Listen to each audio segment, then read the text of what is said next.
Je dois dire que le 19 septembre au matin, l'Azerbaïdjan a montré une fois de plus son visage inhumain par le biais de cette attaque cynique. Ils ont débuté les opérations de guerre à 13 heures précises, c'est-à-dire à l'heure où en Arménie, comme en Artsakh, les enfants terminent les cours et qu'ils sont sur le chemin du retour à la maison.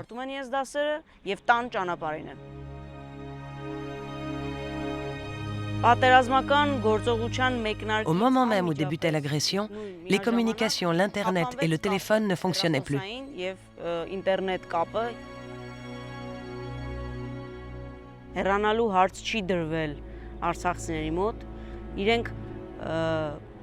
C'est parce qu'il n'y avait pas d'alternative, d'autre issue, que sous la contrainte, ils ont pris le chemin de l'exode. Ils n'imaginaient pas qu'ils ne pourraient pas revenir. Le signe qui l'indique est que 99% d'entre eux sont partis avec la clé de leur maison. Ce jour-là, la majorité des femmes artsakiotes a fait le ménage chez elles avant de quitter sa maison. Les artsakiotes se sont mis en route sans imaginer un instant qu'ils abandonnaient leur patrie. Mais dans le même temps, ils avaient tous compris qu'avant de traverser la frontière avec l'Arménie, ils devraient croiser les Azerbaïdjanais et les regarder dans les yeux. Leur haine à notre égard est incompréhensible. Il n'y a pas de mots pour la qualifier.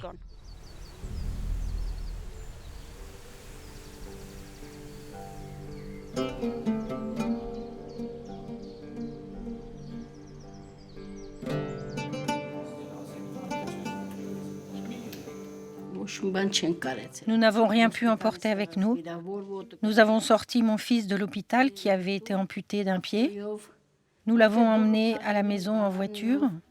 Et puis nous avons fermé notre porte à clé. Nous avons embrassé portes et fenêtres. Et nous sommes partis. Lorsque nous avons quitté notre maison, je n'imaginais pas que je fermais la porte pour la dernière fois. De la maison, j'ai pris en tout et pour tout, avec moi, un petit sac dans lequel se trouvaient les pièces d'identité des membres de ma famille. Je ne pourrai jamais oublier cette image. À ce moment-là, les yeux écarquillés, ma fille me dit « Maman, nous n'avons rien emporté de notre maison. »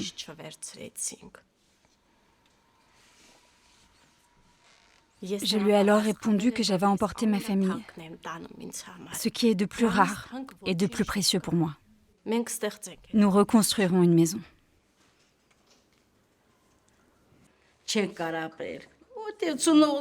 Nous avons laissé là-bas les tombes de nos parents décédés. Tout ce que nous possédions, nos souvenirs, notre maison, les lieux de notre enfance, là où nous avons grandi, où nous avons vécu. Comment oublier tout ça? Nous n'oublions pas. Pour les jeunes, ce n'est encore rien, mais ceux de notre génération, nous ne pourrons pas oublier. Nous ne faisons que rester en vie. C'est ainsi que nous vivons. C'est ça. Tant que nous étions au Karabakh, en Artsakh, nous nous sentions bien, même si nous vivions avec la peur au ventre. Mais nous aimions notre terre. Nous y serions bien restés. Notre trajet a duré 3 jours. Nous sommes arrivés ici le 29 septembre. Alors que nous étions sur la route, nous avons appris que notre fils était mort dans l'explosion de la station essence. Et après l'avoir cherché pendant 1 mois, nous avons pu identifier son corps grâce à l'analyse de l'ADN. Et jusqu'à aujourd'hui, nous avons vécu des jours extrêmement difficiles.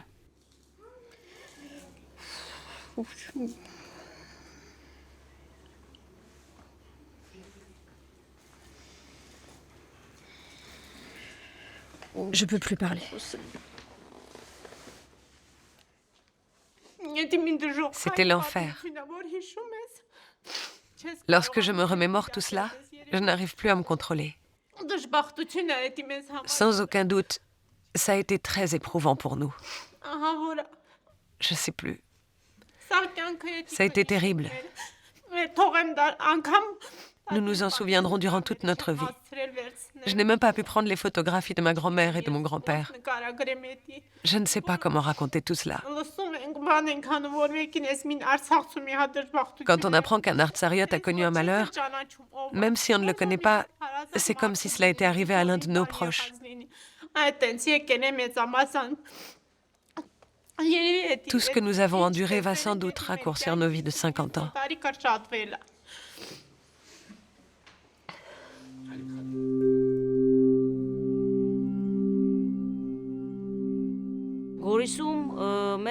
À Goris, les artsariotes ont été accueillis par la Croix-Rouge, des représentants de diverses organisations internationales et par des fonctionnaires de la République d'Arménie qui ont procédé au recensement des arrivants, saisi leurs données personnelles et proposé des lieux d'accueil pour quelques jours à Goris ou dans ses environs. On leur demandait s'ils avaient un lieu où séjourner. Dans le cas contraire, on leur proposait un logis. Ce n'étaient évidemment pas des conditions extraordinaires.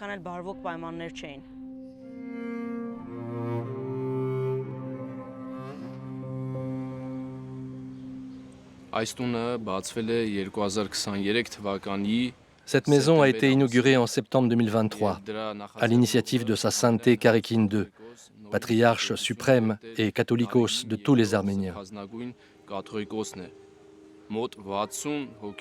Près de 60 artsariotes, soit 18 familles, ont pu trouver refuge dans ce centre et vivre dans cette maison alors qu'ils traversaient des jours d'épreuve.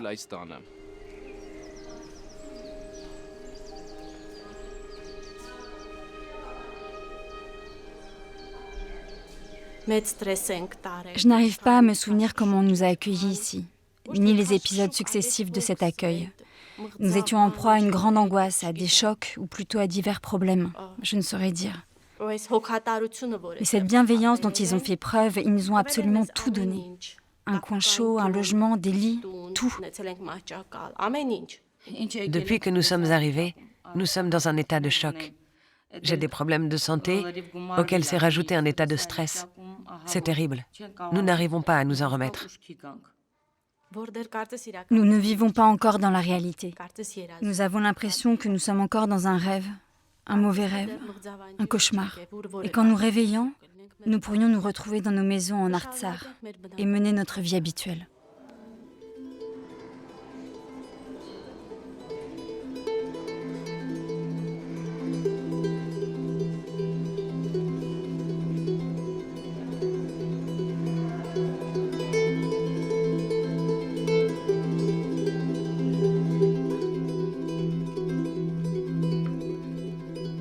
Nous sommes tous les deux originaires du village de Vank, à côté de Gandzasar. Nous vivions dans l'insouciance en Artsakh. Nous vivons douloureusement le fait d'avoir dû tout quitter pour venir ici. Je ne sais plus.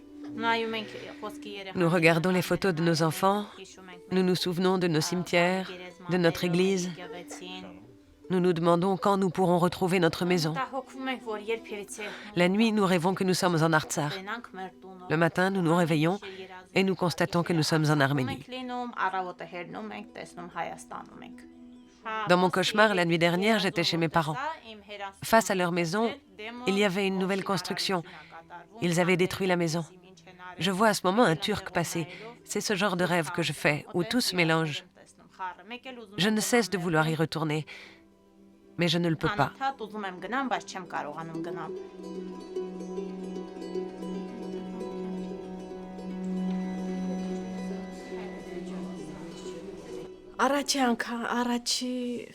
Mon premier grand merci, ma première louange est pour Dieu. Parce que j'ai réussi à partir avec ma famille, tous vivants et en bonne santé. Ma famille est tout pour moi. Mon mari a recouvré la santé et travaille maintenant. Il s'est trouvé un petit emploi. J'ai toujours considéré comme secondaire la perte des biens matériels. Tout cela se reconstruit. Les murs et les pierres se rebâtissent. J'ai vécu des jours difficiles, terrifiants, une situation catastrophique. Je suis arrivée ici, j'ai tourné la page, j'ai pu évacuer ce stress.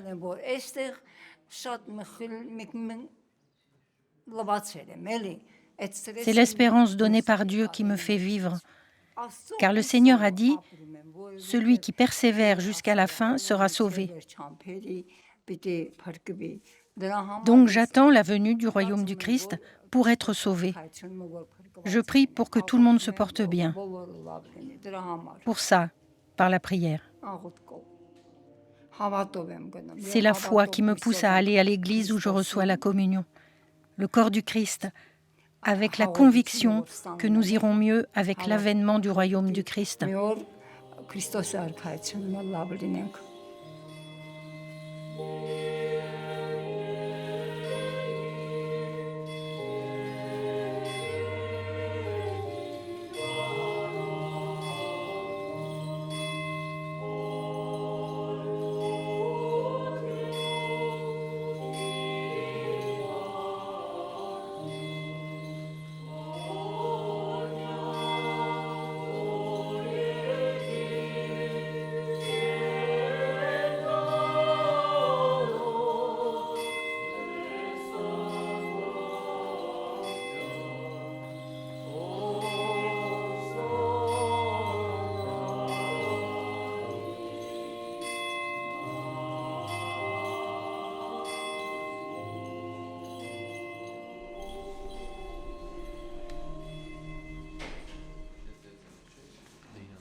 Au début, ils étaient sans travail.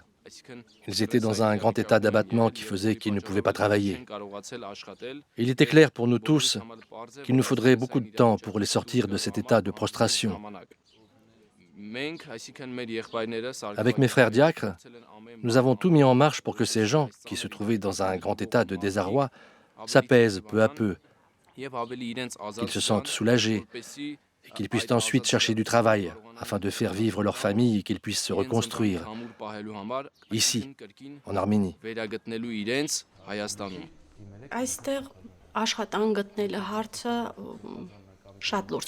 La question du travail est un problème très important. Durant 2 ou 3 mois, et jusqu'à ce jour, j'ai essayé de travailler dans ma branche. Je suis enseignante avec une expérience professionnelle de 15 ans. Mais je n'ai pas trouvé de travail, ni ici, ni dans les villes aux alentours. J'ai été obligée d'accepter un travail dans une boulangerie. Je prépare le pain traditionnel, le lavash.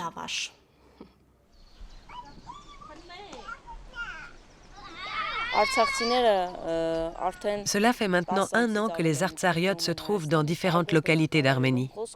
Nous parlons de 150 000 personnes. Leur problème numéro 1 est de préserver entre eux le lien communautaire. Même s'ils sont en Arménie, les gens ne veulent pas se sentir comme étrangers. Ils souhaitent être entourés de leurs amis et collègues, de leur environnement d'autrefois.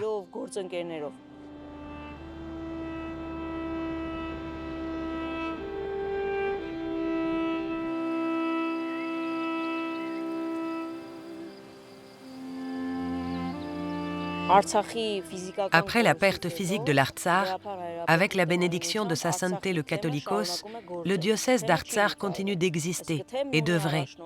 Il n'a pas été dissous. Le diocèse a à sa tête un primat, et si primat il y a, alors il existe un troupeau de fidèles, de croyants, dans différents districts et localités. Monseigneur Vartanès Abrahamian, le primat du diocèse d'Artsar, les rencontre. À ce jour, il y a eu 13 réunions de ce type dans diverses villes et régions d'Arménie.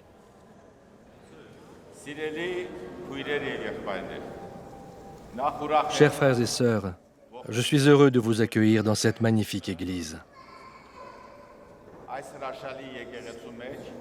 Aujourd'hui, alors que nous avons cette peine dans nos cœurs, ce sentiment que nous avons dû abandonner l'Artsar,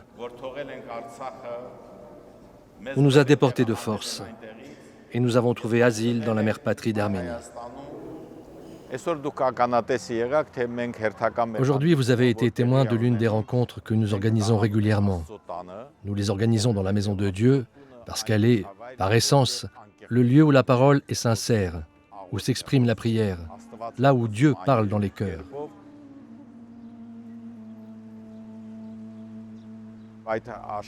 Ce sont les forces géopolitiques qui ont anéanti l'Artsar.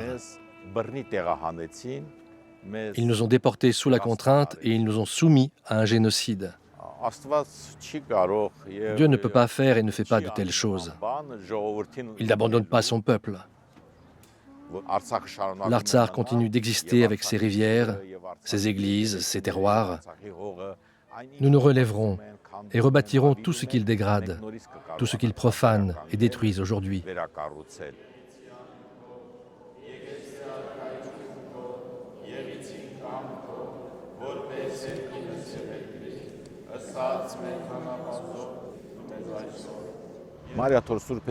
Le Saint-Siège d'Etchmiadzin avait mis à la disposition de l'Artsar une aide financière très importante.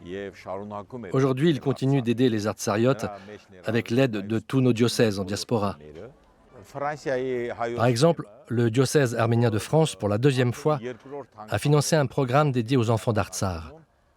Nous avons organisé des séjours en colonies de vacances.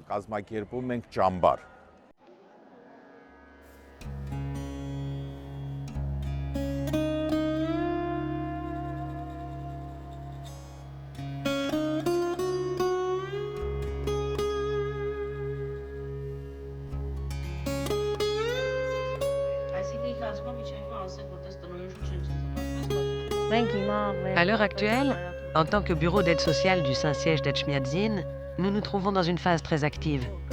Nous travaillons à l'élaboration de nouveaux programmes sociaux, de soutien psychologique, éducatif et de formation professionnelle.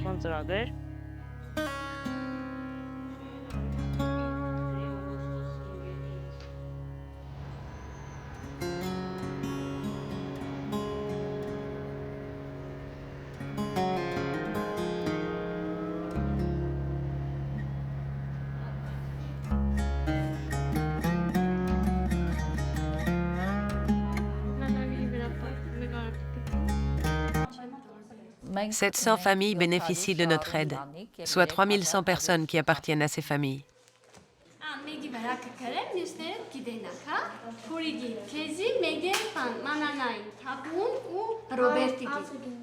Dire que les gens sont déprimés, brisés, revient à ne rien dire. Je dirais que ces gens sont totalement fracassés. Nous leur proposons de vivre.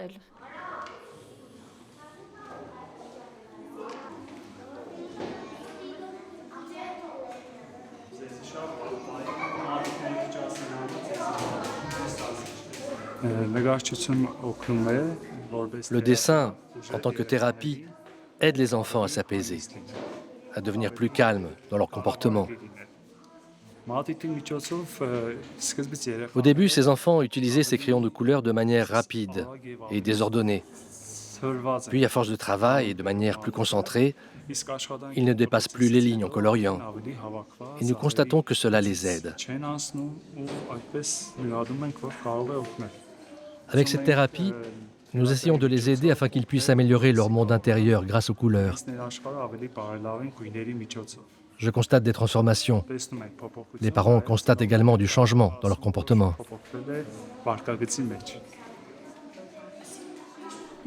Ce qui s'est produit en septembre 2023 n'a pas été facile pour nous non plus.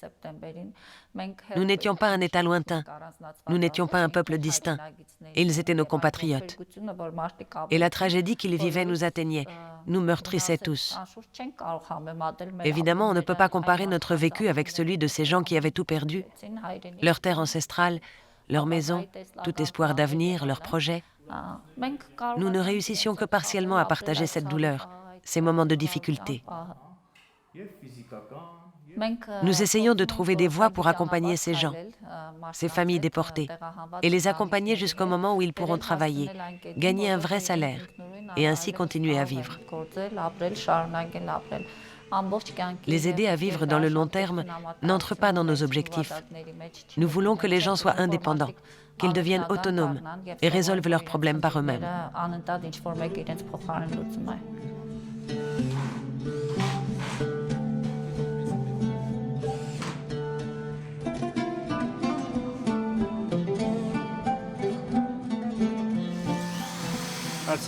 En Artsakh, j'étais technicien radio. Je travaillais au service des télécommunications. Nous faisons tout notre possible pour nous adapter et survivre, ne pas nous laisser aller. La vie continue. Nous devons nous acclimater. Que nous le voulions ou pas, nous devons nous ajuster à la vie ici, au cours des événements. Nous devons trouver notre place.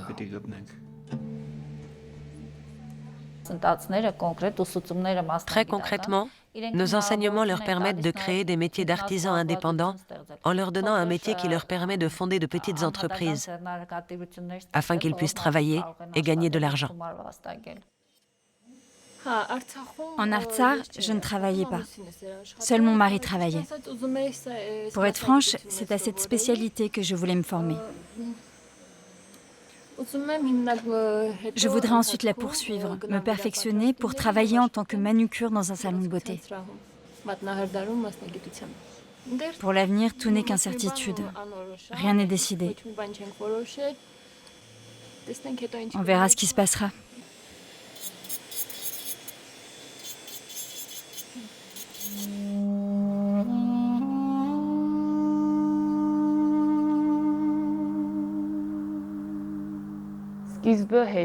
Au début, c'était facile. Tous les Arméniens d'Arménie étaient volontaires pour les accueillir. Mais lorsque les Artsakiotes ont commencé à exprimer des exigences, beaucoup d'Arméniens sont devenus mécontents et ont protesté parce qu'ils les trouvaient trop assistés.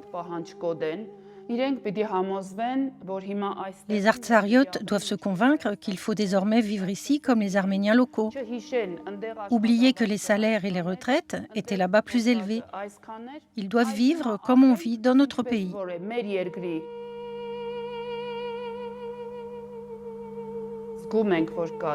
Les gens qui vivent dans les appartements que nous avons mis à leur disposition se différencient les uns des autres. Certaines familles se sont prises en main. Elles changent leurs rideaux, créent leur cadre de vie pour améliorer leur bien-être. D'autres sont encore très assistées. Elles vivent sans s'inquiéter.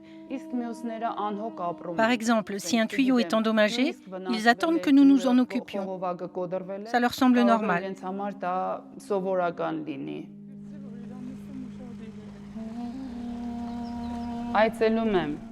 Je rends visite aux familles. Lorsque les sœurs sont libres, nous y allons ensemble. Nous prenons le café et nous parlons ensemble. Lorsqu'ils nous voient, ils se sentent moralement réconfortés. Ils sont heureux parce que nous sommes à leur côté.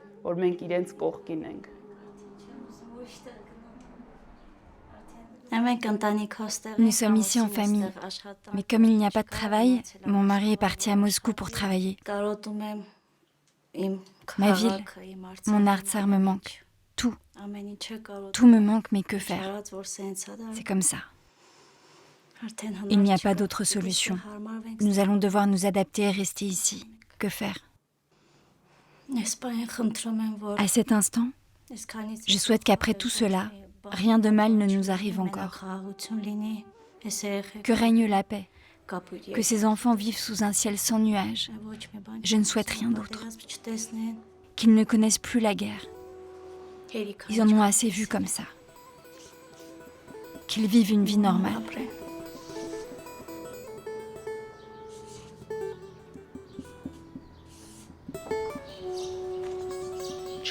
Je conseille aux artsariotes de ne pas quitter la République d'Arménie, de continuer à vivre en Arménie afin de se tenir physiquement proche de l'Artsar, de se tenir prêts pour le jour béni où ils rentreront en Artsar.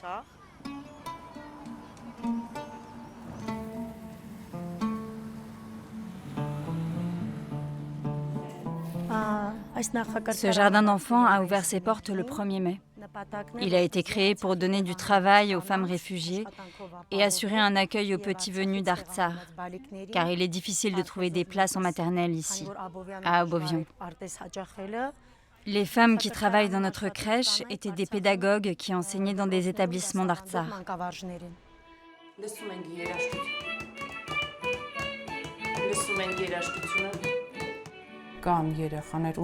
Certains de ces enfants font encore des cauchemars. Ça arrive, ça peut continuer, mais nous travaillons avec eux et tout devrait mieux aller. Tous ces souvenirs sont très présents en eux. Et grâce à notre travail, nous tentons de faire en sorte qu'ils se remémorent leur vie d'avant en Artsar, afin de les apaiser.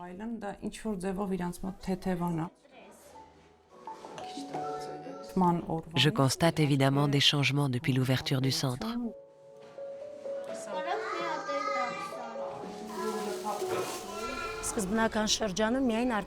À l'origine, nous n'avions que des enfants venus d'Artsar. Mais pour permettre la pérennisation de notre crèche, nous avons également intégré des enfants locaux.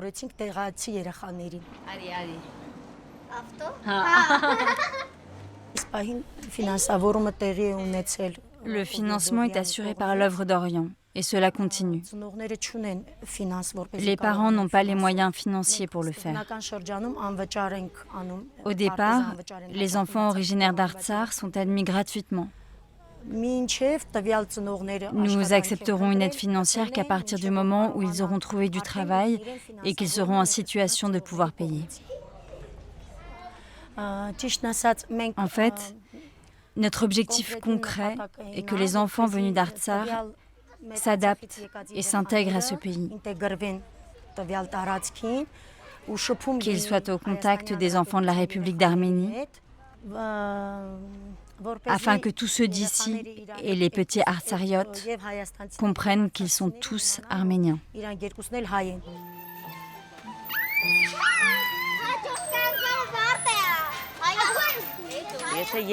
Si ce n'est moi, ce sera mon enfant qui retournera en Artsar, dans l'Artsar arménien, dans un Artsar plein d'Arméniens, animé par les Arméniens, et j'en suis sûre, dans un Artsar gouverné par les Arméniens.